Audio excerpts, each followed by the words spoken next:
കർണാടകയിലെ ഷിരൂരിൽ മണ്ണിടിച്ചിലിൽ കാണാതായവർക്കുള്ള തിരച്ചിൽ അല്പസമയത്തിനകം പുനരാരംഭിക്കും. ഡ്രഡ്ജർ ഉപയോഗിച്ചുള്ള തിരച്ചിലിനൊപ്പം തന്നെ ഈശ്വർ മാൽപയും പുഴയിൽ ഇറങ്ങി പരിശോധന നടത്തും. തിരച്ചിലിന് 10 ദിവസം കൂടി തുടരേണ്ടതുണ്ട് എന്ന് ഈശ്വർ മാൽപെ മാതൃഭൂമി ന്യൂസിനോട് പറഞ്ഞു. അടിത്തട്ടിലെ മണ്ണ് നീക്കം ചെയ്താലേ തിരച്ചിൽ കൂടുതൽ ഫലപ്രദമാകൂ എന്നാണ് മാൽപെ പറയുന്നത്. ഇന്നിപ്പോൾ തിരക്കിൽ ഞങ്ങൾ വന്നിട്ടുണ്ട്. ഇപ്പോൾ ഞങ്ങൾ പറഞ്ഞ സമയത്ത് പിന്നെ ഇന്ന് ഡ്രഡ്ജറിൻ്റെ ഗോവനെ വിളിച്ചത് ഒരു 4 പേര് സ്കൂബ ഡൈവർ അത്യാവശ്യമുണ്ട്. അത് ഇപ്പോൾ അവർ വണ്ടി നോക്കാനായിട്ട് വന്നിട്ടുണ്ട്. ആ ഡ്രഡ്ജറിൻ്റെ മണ്ണെടുത്ത് ഇന്നലത്തെ ഒരാളുണ്ട്.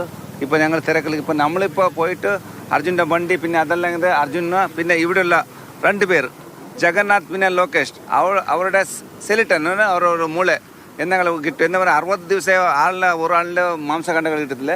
ആ സെലിട്ടനെ എവിടെ നോക്കിക്കൊണ്ട് പോകും. ആ സമയത്തിൽ നമുക്ക് എന്തെങ്കിലും വണ്ടി കിട്ടിയ കയറെടുത്തിട്ട് മേലാക്കും. ഡ്രഡ്ജിങ് കമ്പനിയുടെ 4 സ്കൂബ ഡൈവേഴ്സ് എത്തിയിട്ടുണ്ട്.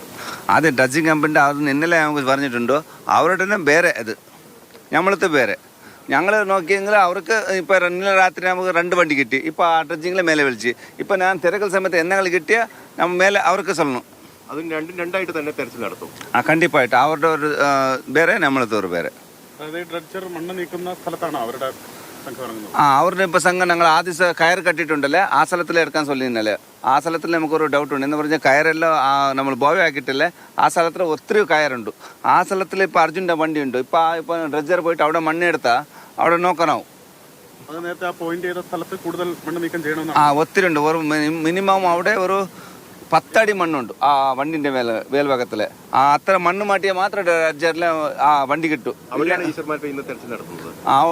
ഇന്നലെ ഞങ്ങൾ തെരച്ചേക്കില്ല ആ സ്ഥലത്ത് പറയും. ഇപ്പൊ അവിടെ പോയി ഡ്രഡ്ജർ മണ്ണെടുക്കുന്ന സമയത്ത് അടി പോകാനാവില്ല, ഒരുപാട് കലക്കാവും. ആ സ്ഥലം വിട്ടിട്ട് വേറെ സ്ഥലത്തിൽ ഞങ്ങൾ ഇപ്പൊ തിരക്കൽ നടക്കും. വെള്ളം കൂടിയ സമയത്ത് ഡ്രഡ്ജറിലെ മണ്ണ് മാറ്റാനാവില്ല. അത് അതിന്റെ ഇത് ഇറ്റച്ചി അടിയിലത്തെ ഭൂമി അടിയിലെ പോകത്തില്ലേ. അതിക്ക് ഞാനൊക്കെ ഇതിക്കിന്ന വല്ല ഇറ്റാച്ചി ഉണ്ടെങ്കിൽ അടിഭാഗത്തിൽ പോയി ഇന്ന് 10 അടി ഇപ്പോൾ 30 അടി ഉണ്ട്. 20 അടി ലോ ടൈറ്റിലെ ഹൈ ടൈറ്റിലെ വേല ചെയ്യുന്ന ഒരുപാട് ബുദ്ധിമുട്ടുണ്ട്. കൂടുതൽ വിവരങ്ങളുമായി ഗംഗാവലി പുഴയുടെ തീരത്തു നിന്നും നമ്മുടെ പ്രതിനിധി ബിജു പങ്കജ് ചേരുന്നുണ്ട്. ബിജുവേട്ട, ഇന്നത്തെ തെരച്ചിൽ ആരംഭിച്ചോ? ഈശ്വർ മാൽപയുടെ സംഘം പ്രവർത്തനം ആരംഭിച്ചോ? ഡ്രഡ്ജർ എങ്ങനെയാണ് ഇപ്പോൾ പ്രവർത്തിക്കുന്നത്? ഇനി എന്താണ് അവരുടെ പദ്ധതി? മോത്തി, ഇപ്പോൾ രാവിലെ വളരെ സജീവമായി തെരച്ചിൽ നടക്കുകയാണ്. ഇപ്പോൾ ഈ ഗോവൻ ഡ്രഡ്ജിങ് കമ്പനിയുടെ ഡൈവേഴ്സാണ് ഈ നിൽക്കുന്നത്. അവർ രാവിലെ ഒരു അരമണിക്കൂറായി ഈ പ്രദേശങ്ങളിൽ തെരച്ചിലെടുത്താണ്. ഈ പ്രദേശങ്ങളുടെ ഒരു തെരച്ചിൽ ഇവിടെയാണ്. ഈ നാവികസേന ഈ ലോറിയുടെ അംശം ലോറി ഉണ്ട് എന്ന് ലോഹാംശമുണ്ട് എന്ന് കണ്ടെത്തിയ സ്ഥലമാണ്. അവിടെയാണ് ഇന്ന് ഈ ഡൈവേഴ്സ് കേന്ദ്രീകരിക്കുന്നത്. അതുപോലെ ഇത് ഇപ്പോൾ രാവിലെ അദ്ദേഹം ഒരു 1/4 മണിക്കൂറോളം ഈ പ്രദേശങ്ങളിൽ തെരച്ചിൽ നടത്തിയിട്ട് കയറി വരികയാണ്. ആ ഭാഗത്ത് ഡ്രഡ്ജിങ് നടക്കുന്നുണ്ട്. അതിൻ്റെ താഴ്ഭാഗത്ത് ഈശ്വർ മാൽപയും തെരച്ചിൽ നടത്തുന്നുണ്ട്. അദ്ദേഹം ഇപ്പോൾ സജീവമായിട്ട് രാവിലെ മുതൽ ഇവിടെ രംഗത്തുണ്ട്. ഈ നാവികസേന ലോഹാംശമുണ്ടെന്ന് കണ്ടെത്തിയ പ്രദേശത്ത് ഇന്നലെ പരിശോധന നടത്തിയിട്ടില്ല. അതിൻ്റെ താഴ്ഭാഗത്തു നിന്നാണ് 2 വാഹനങ്ങളുടെ അവശിഷ്ടങ്ങൾ കണ്ടെത്തിയത്. ഇന്ന് ഈ പ്രദേശം നാവികസേന ഫോക്കസ് ചെയ്ത ആ പോയിന്റിൽ തന്നെയാണ് പരിശോധന നടക്കുക. ഗോവൻ ഷിപ്പിംഗ് കമ്പനിയുടെ ഡൈവേഴ്സും ഒക്കെ വന്നിട്ടുണ്ട്. എന്തായാലും ഒരുപക്ഷെ ഇന്നത്തെ പരിശോധനയ്ക്ക് ശേഷം ഈ ദൗത്യം ഇനി ഇങ്ങനെ മുന്നോട്ട് കൊണ്ടുപോകണോ എന്നുള്ള കാര്യത്തിലൊരു ചിന്ത അധികാരികൾക്കുണ്ടെന്ന് തോന്നുന്നു. കാരണം ഈ വാഹനമുണ്ടെന്ന് പറയുന്ന പ്രദേശങ്ങളിലൊക്കെ പരിശോധന നടത്തുന്നുണ്ട്. അതിലൊരു ഫലപ്രാപ്തി ഇല്ലെങ്കിൽ ഈ മിഷൻ ഇങ്ങനെ അനിശ്ചിതമായി നീട്ടിക്കൊണ്ടുപോകാൻ കഴിയില്ല. 3 ദിവസത്തേനാണ് ഈ ഡ്രഡ്ജിങ് അതുപോലെ തന്നെ ഈ തെരച്ചിലും കരാർ ഈ കമ്പനിക്ക് കൊടുത്തിരിക്കുന്നത്. 94 ലക്ഷം രൂപയോളം ചെലവഴിച്ചാണ് ചെയ്യുന്നത്.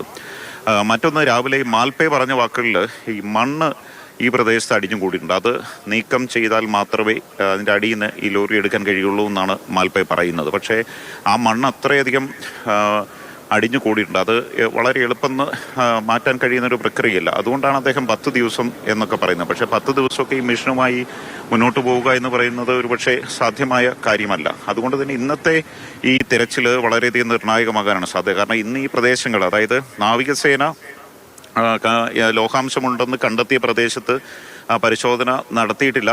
അത് നടത്തേണ്ടതാണെന്നാണ് അർജുൻ്റെ ബന്ധുക്കൾ ഇന്നലെ മാധ്യമങ്ങളോട് പറഞ്ഞത്. അതുകൊണ്ട് തന്നെ ഇന്നത്തെ ഫോക്കസ് ഈ പറയുന്ന നാവികസേന ലോറി ഉണ്ടെന്ന് സംശയിക്കപ്പെടുന്ന കണ്ടെത്തിയ ആ പ്രദേശത്താണ് ഇന്ന് തെരച്ചിൽ ഇപ്പം നടക്കുന്നത്. ഈ ദൃശ്യങ്ങൾ കാണുന്ന പോലെ ഇന്ന് 2 ഡൈവേഴ്സാണുള്ളത്. ഈശ്വർ മാൽപേ ഡ്രഡ്ജറിൻ്റെ താഴ്ഭാഗത്തും നാവികസേന ഫോക്കസ് ചെയ്ത ആ പോയിന്റിൽ ഇന്ന് ഈ ഡ്രഡ്ജിങ് കമ്പനിയുടെ ഡൈവേഴ്സുമാണ് ഇപ്പോൾ പരിശോധന നടത്തിക്കൊണ്ടിരിക്കുന്നത്. എന്തായാലും ഇന്നത്തേതൊരു നിർണായക ദിവസമാണ്. കാരണം ഇന്ന് കണ്ടെത്തിയില്ലെങ്കിൽ ഈ മിഷനുമായി അനിശ്ചിതമായി ഇവർക്ക് മുന്നോട്ട് കൊണ്ടുപോകാനും കഴിയില്ല. കാരണം ഈ ഡ്രഡ്ജിങ് കമ്പനി 3 ദിവസത്തെ കരാറാണ് കൊടുത്തിരിക്കുന്നത്. വലിയ ചിലവുള്ള കാര്യമാണ്. പിന്നെ സംശയമുണ്ടെന്ന് പറയുന്ന പ്രദേശത്തൊക്കെ ഒരു പരിശോധന നടത്തിക്കൊണ്ട് കാര്യങ്ങൾ മുന്നോട്ട് കൊണ്ടുപോകുക എന്നുള്ളതാണ് ഇന്നത്തെ ദിവസത്തിൻ്റെ പ്രത്യേകത. രാവിലെ തുടങ്ങിയ തിരച്ചിൽ ഇപ്പോഴും തുടങ്ങുകയാണ്. ജില്ലാ ഭരണകൂടത്തിന്റെ ഭാഗത്തു നിന്ന് ആരെങ്കിലും അവിടെ സ്ഥലത്തുണ്ടോ? നേതൃത്വം വഹിക്കാനായി പോലീസ് ഉദ്യോഗസ്ഥരോ മറ്റാരെങ്കിലും ഉണ്ടോ?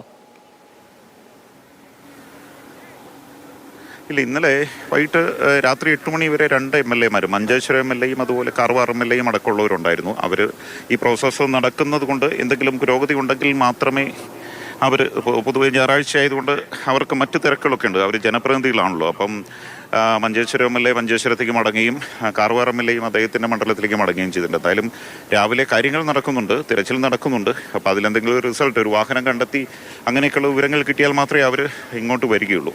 എന്തായാലും ഈ തെരച്ചിലിൻ്റെ എന്തെങ്കിലും കൂടുതൽ അപ്ഡേറ്റുകൾ വാഹനങ്ങളുടെ കണ്ടെത്തി കഴിഞ്ഞാൽ നമുക്ക് അപ്ഡേറ്റ് ചെയ്യാം. അതുവരെ നമുക്ക് പ്രതീക്ഷയോടെ കാത്തിരിക്കാം. ശരി ബിജു പങ്കജ്.